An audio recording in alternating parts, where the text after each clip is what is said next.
This is Robin from Northwest Connecticut, Zone 6. Welcome back to my channel. If this is the first time you're here, thank you very much for watching. Um, I get asked a lot about how to make a flower arrangement. And I thought, while I have tons of dahlias and cosmos and zinnias and lots of filler type material, Orlea and branches, 9-barks, all that kind of stuff, that this was a good opportunity to make a video on how to make a flower arrangement. I used to do this professionally for a living, both silk flowers and real flowers. So we're going to start with the bones of an arrangement, which is basically the filler stuff. We're going to set up the shape of our arrangement, and then we're going to add the focal flowers as we go. So I hope you enjoy this, and give me your comments. Show me some of your flower arrangements. Love to see them. Thank you so much for watching. Please subscribe, hit that like button, and have a great day. Well, good morning. I've been asked quite a few times by a bunch of people to show flower arranging. I used to actually do it professionally. I used to have a business where I did flower arranging. So I'm going to try. Sorry if the light's not perfect. It's first thing in the morning, but I have flowers that I cut yesterday. I have, oh my goodness, I have a ton of dahlias that are just now gorgeous. You can see pinks and purples and stuff are my favorites. I cut some cosmos and some celosia. I've got some phlox, some angelonia, some yarrow, some orlea, some marigolds. And I also have, I'm going to show you right here, a big bucket of filler, 9-barks, blackberry lilies, fleabane, astilbe, a bunch of stuff. So I'm going to try and show you what the process is of what I go through to make an arrangement. Now, this is a lot of flowers here. I cut them yesterday so they would actually rehydrate, and you know, whatever made it, and whatever didn't. So I'm making a mess in my kitchen. I don't usually do this. I usually do this in the sink. So the first thing I do when I'm making an arrangement, and I rarely use a frog. I'm going to put my filler pieces in. So I've cut some 9-barks. I did cut some coleus. I'm not sure I'm going to love that, so I may hold off on that. So I'm gonna, and sometimes what you need to do is, first of all, you always need to strip the leaves that are going to be underneath the water. This vase is by Klaus Dalby, by the way. So what I would typically do is, you know, when you're not working with a frog, you're going to put things in and they're going to flop. But as you get going, they will stand up, obviously. I like that this has a bit of a curve. So when you're using branches, I always like to split the bottom vertically, like that. Okay. All right, so, sorry, I want to keep the other flowers a little bit out of the way. Now, what I could do is manipulate this with my hand. Let me show you. Hang on. All right, so here's a piece of mountain mint. So just for demonstration purposes, it might be easier for me to show you. I'm stripping the leaves off the bottom of the mountain mint. I'm going to get a couple of these pieces in together. I know it seems haphazard. And I'm going to go back now that I just recut that. And recut the bottoms. Make sure they're all split. Okay. So I'm going to put a couple of things together. And we're just going to start building. Like I said, we're going to pop in a couple of things to kind of just get our form that we want. So here's some Astilbe chocolate shogun. I'm going to pop that over there. I'm not going to start with my focal flowers. Get those guys in there. So there's the flower from the astilbe, still really pretty. All right, let's get a couple of things in here. Like I said, as we put it together, it's going to stand up a little bit better. So some Aromatica basil. Again, that has to be cut the day before. Let's get some other branches in here. And you know what? When we get to the end, if it's too many branches, then we're just going to cut them out. Okay. I have a blackberry lily here. Love the seed pods.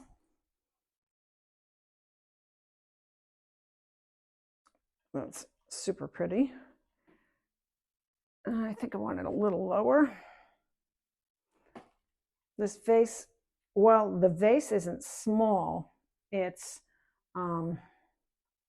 not super deep as it appears to be. So let's get another piece of basil in there. And as you get going, you'll see your branches are going to start forming your frog, so to speak. All right. So I also have some fleabane. Let's cut that a little lower. And again, I may decide I want it a little more formal, and I may cut and get rid of some of that stuff. I've got one more piece. Let's pop that on this side. All right, then let's start building. So I'm going to save things like my Verbena bonariensis till the end with the spikes, like with my celosia. I did pull a couple of Russian sage, and I kind of think I'm going to pop those in here in the beginning. All right. And I'm going to hang on to that coleus. All right, now a few more filler type of things. Let's grab the, don't want to put in the dahlias yet, and I have a lot of dahlias, obviously. Now, cosmos. The cosmos, ideally you want to cut them as soon as you can see the color on them. This is already really too far open, but I have so many cosmos, I kind of don't have a choice. They're great filler flowers. You need to, it's come and cut again is the idea. So you want to keep cutting them to have them keep growing. So let's pop some of these in. Again, I'm just trying to kind of fill out the basics without getting my main flowers in there yet. Let's get the, we've got a rubenza. We'll pop that in there because we're going to be doing a lot of that color. I'm going to hold on to my celosia. And here's a perfect example. So this is just perfect for doing cosmos. You want it nice and small. Now, and I will tell you that the absolute, if you have a question of when to cut your cut flowers so they survive in a vase, I think the be all end all for that is Florette Flowers book on cut flowers. I refer to it all the time. All right, I think we have enough of that kind of stuff in there. I have a lot of phlox. I have some white David. I'll tell you, it smells amazing, but it doesn't last a super long time. So I'm not going to go crazy with the phlox. I do have also some zinnias, some Orlea. Orlea will be also a nice little. Okay. All right, I'm going to start adding some of my dahlias in here so I can start seeing what I've got. Some of them are really large. I've got Thomas Edison. So I want those figured prominently. Eccentric. Oh, I love this one. I love that. I just love that one. I hope you can see these. I know the color is not great because I'm at my kitchen table and I apologize for that. This is Dwi Doroy Albert. So we want to see these. Now I am going to be seeing this from all around because I'm going to put it in the center of my kitchen table. Let's get in some Fashion Monger. I love that one. Fashion Monger. I'm going to pop that around. I have a few of those. Let's get a couple more of these big ones. Like I said, this is a lot of flowers and it's definitely going to make multiple arrangements. So let's get Fashion Monger. I really like that over there with Eccentric. Really highlights that color. I'm going to pop another Thomas Edison. Oh, I see a spider. I am definitely known for bringing in bugs.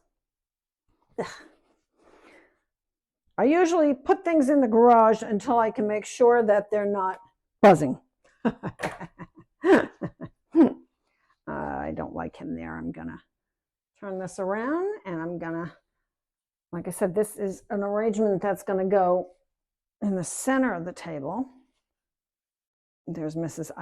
Ida Warner. Okay. Let's see.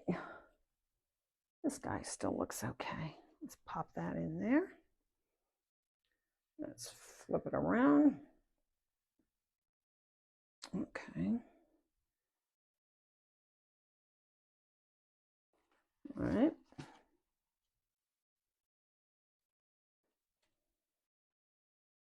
Okie dokie. I think this 9 bark is too long. Let's take it out and cut it down a little bit more.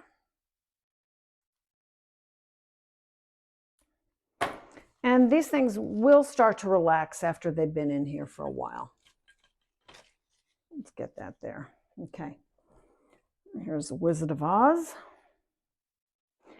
Don't be afraid to pack your arrangements. Let's get some white in here. Oops.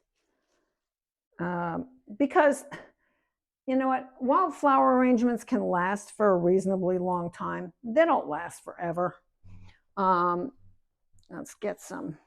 start getting a couple spiky things in here. We need some different textures. Let's get some celosia in here. Okay. I think this celosia might be Flaming Feather. I'm not sure. All right. We've got, I think instead of adding more Cosmos, I'm going to, hang on, let's see. We've got some more.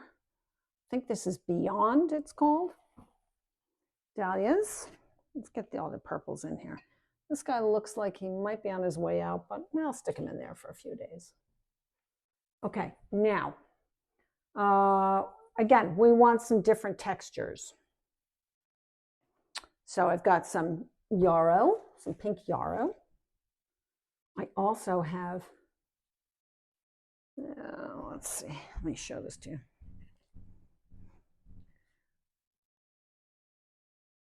Can you see that? I hope you can see that clearly. Bugbane, I believe, is the name. Again, we want to see some different. We want to see some different textures in here. Now, I do have some marigolds. I have some alliums. This is a pretty good size arrangement, so I'm probably not going to use too many of these. This is a really pretty zinnia. I might pop 1 or 2 zinnias in here.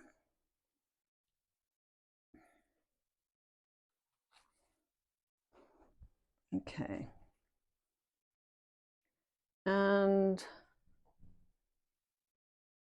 I'm just going to, let's see, that's too tall.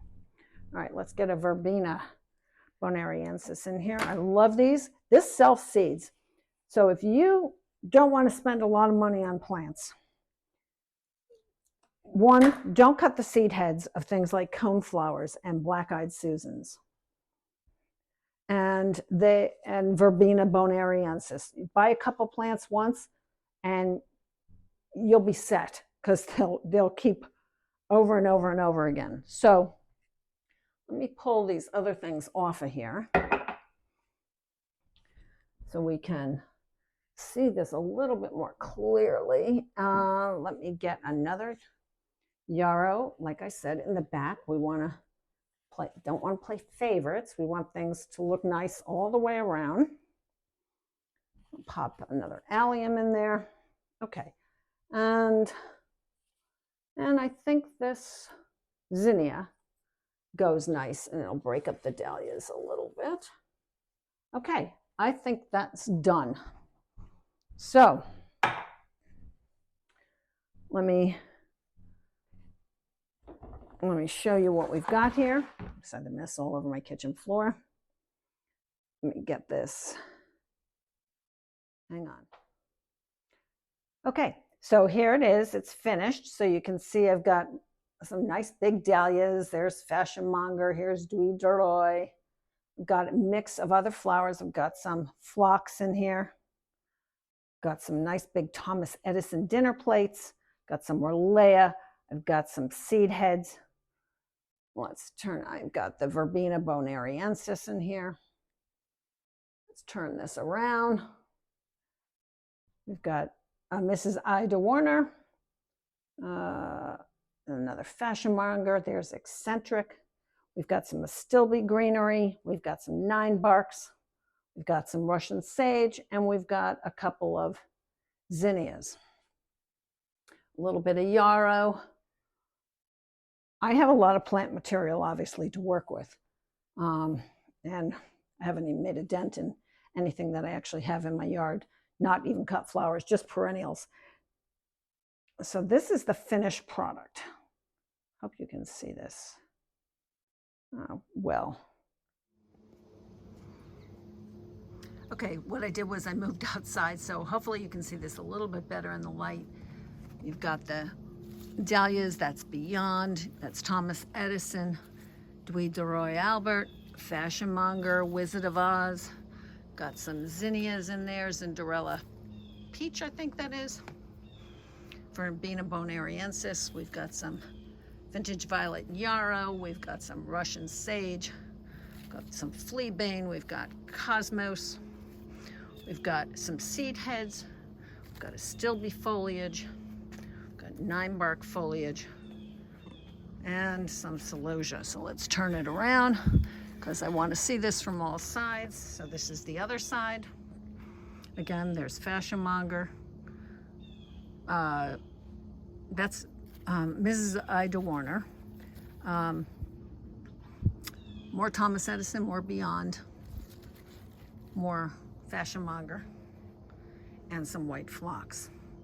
So, hope you enjoyed this, and hopefully it was a little helpful on how to make your own flower arrangements. And it doesn't matter what size you're using. Let me know how it works for you. Let me see, show me what you've done. Tons of other materials. I have hydrangeas blooming all over the place. I have black-eyed Susans. I have coleuses. I have a lot of things that can be used, but I wanted to just show you what you can do to make a centerpiece or any kind of little container that you have that you want to make a flower arrangement in. Start with the bones, start with the structure, and then go ahead and fill it in little by little and finish with your focal flowers.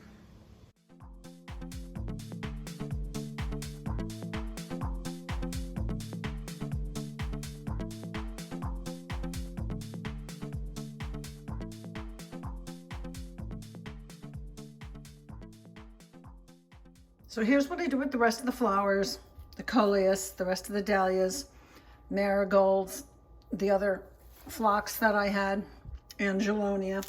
So I always put, I had another Thomas Edison there too, and some zinnias. I always put flower food in the containers. Change the water every other day. If something needs to be recut, if something's drooping, pull it out. Silk, not silk, flower arrangements, if something's going bad, get it out because you don't want it to compromise the rest of the arrangement. Some flowers are going to last longer than others. Again, a good tip is get yourself Erin Benzicane's Floret Flowers, Cut Flowers book, and I think that'll really help you out when it comes to how to cut flowers, especially zinnias, because zinnias, you don't want to cut them until the heads are not floppy. Otherwise they won't last. So enjoy. Hope this was helpful.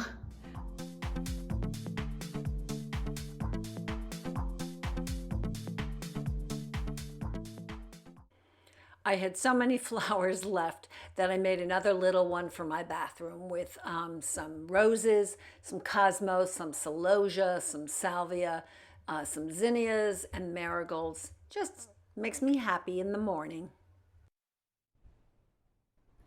When it comes to making flower arrangements, the other thing that I wanted to show you was how to use a frog. And if you don't have a frog and you're not comfortable just free form manipulating it, how you can do it with some stretchy tape. So I'm going to demonstrate that out here. It's really windy today. Hopefully I'm protected in the back of my house. So let me show you how to do this another way. Okay, so what is a frog? I mentioned the other day that I don't typically use them, mostly because they don't fit into most of my containers. So this is a frog. I think you can see that pretty clearly. It's got divisions, so it holds the flowers in place. So here's an example. So here's a container that it does fit in. So I would just put that in the bottom, and then I would take my filler and pop it in. And you can see it's not flopping because it's inside the little constraints there. Whoops. So if I wanted to make an arrangement in here, this is how I would do it. This is a pretty wide mouth. And that way you're gonna, let's see if I can get that in there a little bit better for you. So you can see that it's going to hold the pieces now. So let me just take that out again and show it to you again. Let's see if we can. Okay. So let me just show you. So this is how it works. So you have your piece, and it just fits in there, and it holds it in place so it can't flop. It can't flop over. Let me show you. So you take your filler, your flowers, you stick them in between, and now it's going to hold that in place when you're in your container, and allows you a little bit easier, probably, as long as you have a container that this will fit in. There are a lot of different types of frogs. Some have like pins. This just happens to be an antique one that I have. Like I said, I rarely use it just because most of my containers aren't that wide in the top. And also I have a lot of glass containers, and I don't love the way it looks in a glass container because you can see through it. So it's really that simple. Okay, so this is method number 1. Let's say, actually, yeah. All right, let me move this out of the way. And let's say we want to just do something like this. We want to take a little canning jar, and we want to use that in this little arrangement. So how would we do that? Okay, we're going to use tape for this because a frog won't fit in there, And maybe free manipulating would be fine, just it's sticking things in there, but let me show you that. Okay, so florist tape you would use. Mine is so old, it's not sticking. So I'm going to just show you using plain old Scotch tape. So you're going to take it and you're going to make a cross hatch on the top of your container. And I apologize because now this is clear and the container is glass, so you can't see this. Okay, but it's the same principle. So let's take a piece of filler and we're going to just put it in between, and you'll see that that holds. So if I want to put in a little arrangement in here, and I don't want to, you know, just do it by hand, I can put the different pieces in here, and that will work just like a frog. Let me get some that are easier. Here's another. There's another. So I think hopefully you can see, or you probably can't see, that there's tape, Scotch tape going across in a crosshatch pattern, and it's holding these plants in place. So then I can actually make a little arrangement and use this little antique vase holder that I have. Hope that explains it a little bit more. So if you're a little daunted by just, you know, taking your plants and, you know, arranging them by hand, you know, like this, that you are comfortable, you know, trying it maybe with something like what I'm showing you here. Hope that helps. If you have any questions, please just ask.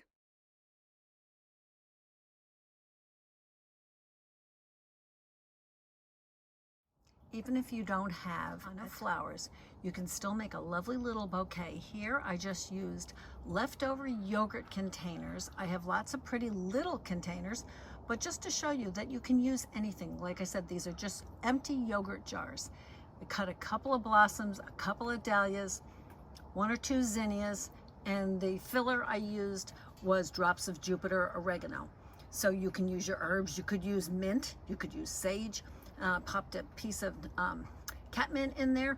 It was just that simple. So first what I did was I put in the drops of Jupiter, then I put in the catmint, and then I put in the couple little flowers.